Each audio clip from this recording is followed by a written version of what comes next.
All right, mathletes, let's go ahead and jump in and handle these operations with complex numbers. But before that, big shout out to all you guys for subscribing, liking our videos. We went ahead and we surpassed that 1,000 mark, that 1,000 subscriber mark. And it's something that I've wanted to do ever since I was 4 years old. Was YouTube around when I was 4 years old? So we want to thank you, and please, please, please, please continue passing our videos around. And again, our goal, we want to help out as many mathletes as possible. All right, so huge shout out to you guys. All right, so let's deal with these complex numbers. All right, so the first questions here deal with addition and subtraction of complex numbers. So what we want you to do is just treat these as like terms. So for example, here you have 1i plus 6i, so we're just adding them up. So you get a total of 7i, right? And remember, if your instructor hasn't talked about it, I is the same thing as a square root of -1. So remember before how we talked about you can't take square roots of negative numbers? Well, that's because before you're only dealing with real numbers, right? But now we're introducing something called imaginary numbers that people use all the time, and we see it all around us in our electronic devices and so many other things.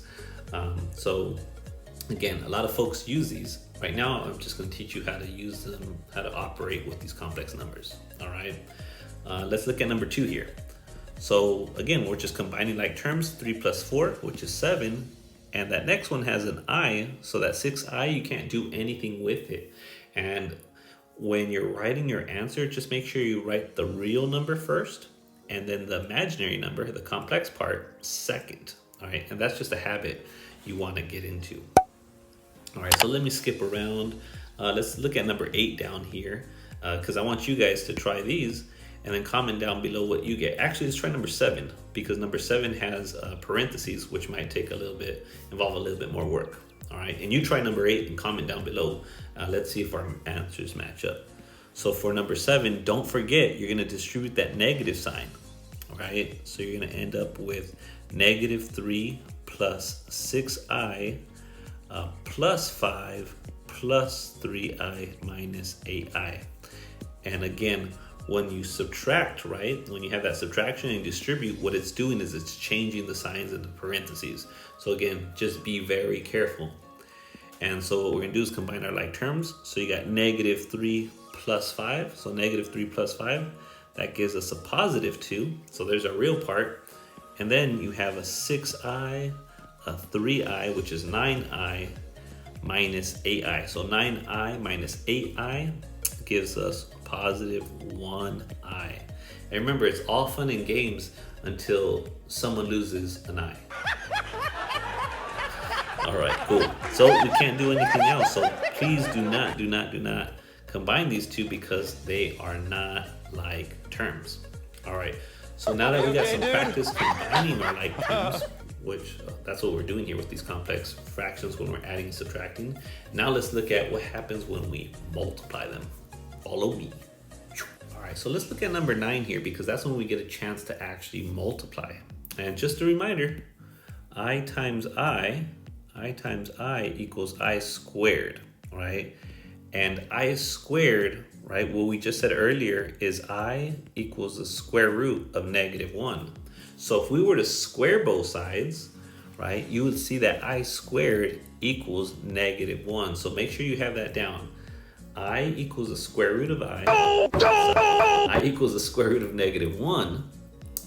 I squared is -1, and ice cream is delicious. All right, write that down. Okay, so let's go ahead and distribute this 4i. All right, I remember being called that a lot. So 4i times -2 gives me -8i, and then 4i times -8i gives me -32i squared. And remember, I squared is -1, so what you're gonna see is that all this I squared is gonna do is change your sign here to a positive, right? I'm gonna do it the long way at first, but then we're just gonna cut straight to the chase, right? So again, let me write it step by step. So again, we have -32, I squared is -1. So we have a negative and a negative, and that's why this is going to change to a positive 32. All right. But again, moving forward, whenever we see an I squared, what I want you to do automatically, boom, just change that sign. It's going to save you a little bit of time there, right? Because time is money. All right.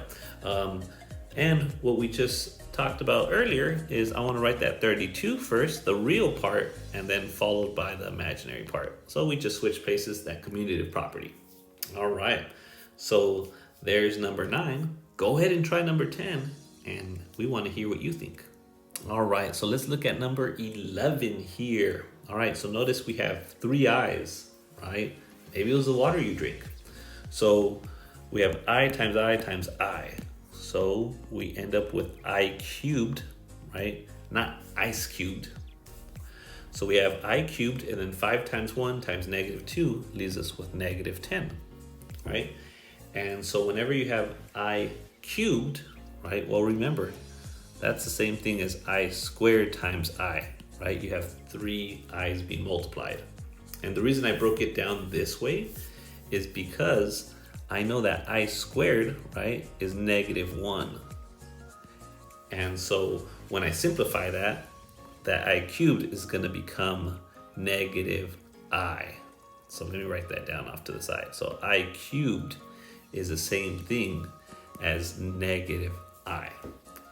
So let me rewrite this over here. So we're left with negative 10 times negative I.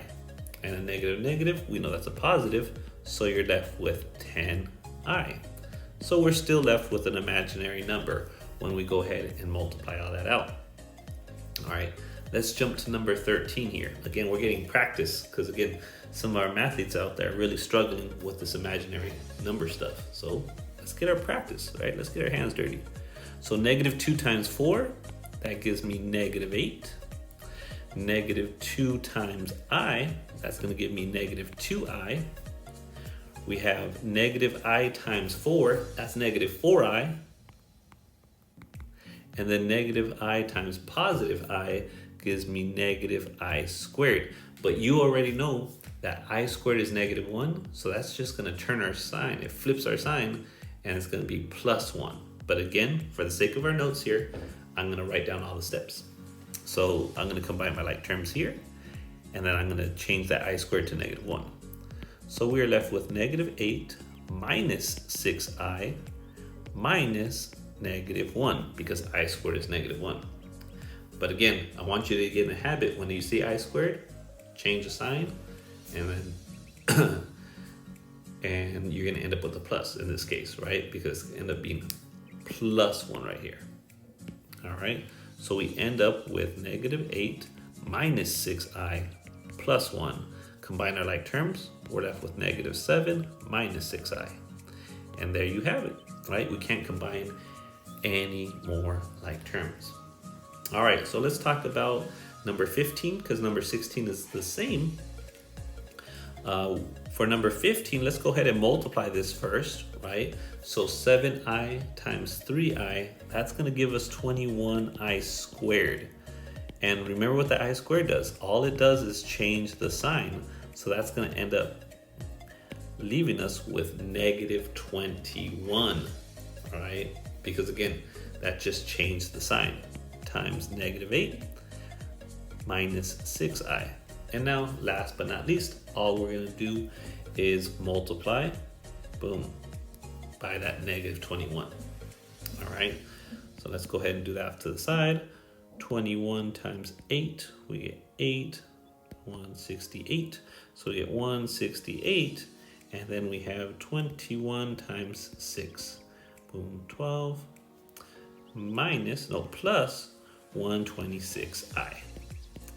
And we're not going to square it because it's only 1i here. All right, so now this is in the right format that we want, because here I have my real part and here I have my imaginary part.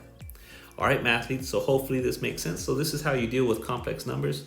We got some questions, so we're like, you know what, we're gonna hook you mathletes up with how to perform these operations. We hope you're having a great day. Thanks for the subscriptions, and we'll see you guys in our next video. Peace. All right, mathletes, thanks for watching. And again, if you like this video, we have some other videos that we think you might enjoy. Thanks for watching, and we'll see you guys next time.